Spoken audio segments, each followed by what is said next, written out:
Pusing monyet. Tangan dengan kaki dia lagi panjang sikit lah.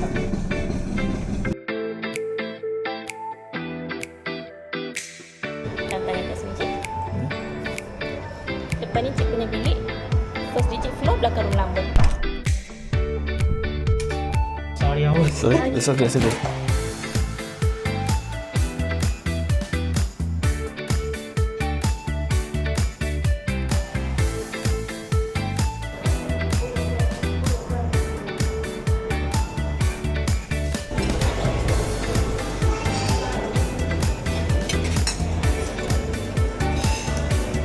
Tarik, baik.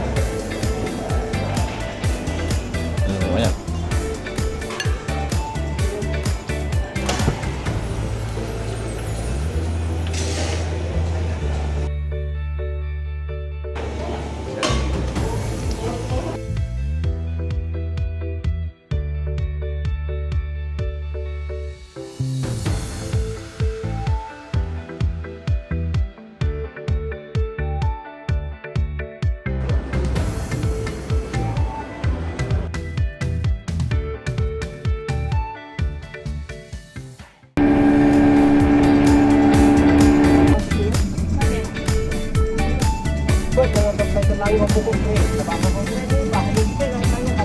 Tak ada ruang lagi kan?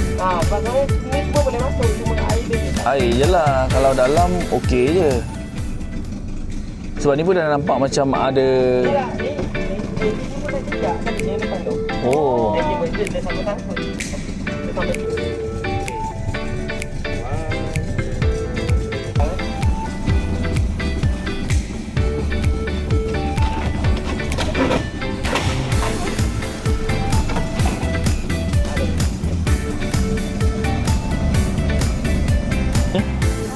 Di pokok bakau?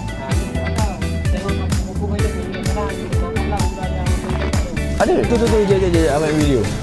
Oh, ada ular. So kita parking boat kat petuk kan. Oh, betul bahaya ni. Bahaya kan? Jap, mana tadi? Sebab benda ular ni kita kena cari betul-betul. Sebab kita ada ular tahu sini ada. Sebab kita pernah jumpa lah. Tapi masa kita jumpa tu dia tidur kat pokok kat atas. Oh, kita tengok kat pokok yang memang tempat dia tinggal bang. Oh tu nampak. Oh besar. Dan ni besar sikit. Oh, ni besar pula. Ke dalam sangat. Biasa dulu tu orang sikit macam ni. Tak ada gambar pun lebih. Ada dua kak. Ada satu kuning dia lebih besar daripada hitam dia. Kalau yang ni hitam lagi besar daripada kuning dia. Ke dalam sangat. Biasa dulu tu orang sikit macam ni. Tak ada gambar pun lebih. Besar ni bantik dia. Ni besar dia kan. Berpusing kan? Macam apa pusing kan? Corak dia. Tapi saya hitam bontong pun dia awaknya masuk. Oh, dia lompat? Dia lompat tu. Dia lompat dalam pun tak jadi apa. Takut kita belum lompat. Ada monyet. Lotong. Yang macam putih tu. Oh, special abang hari ni bang. Semua dah. Semua dah nampak. Semua nampak. Kita nampak. Ni binatang yang kita cari. Dia Itu kat ada orang. Kalau monyet kita dah biasa. Kalau kita susah sikit tak jumpa. Paling Di kita sini, susah. Ni tangan panjang ni.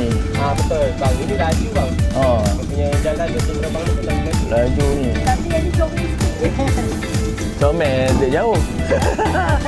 Ada dekat. Kan jomel dia. Takut. Jomel tak. Baru saya dah bangun lah. Waktu pagi.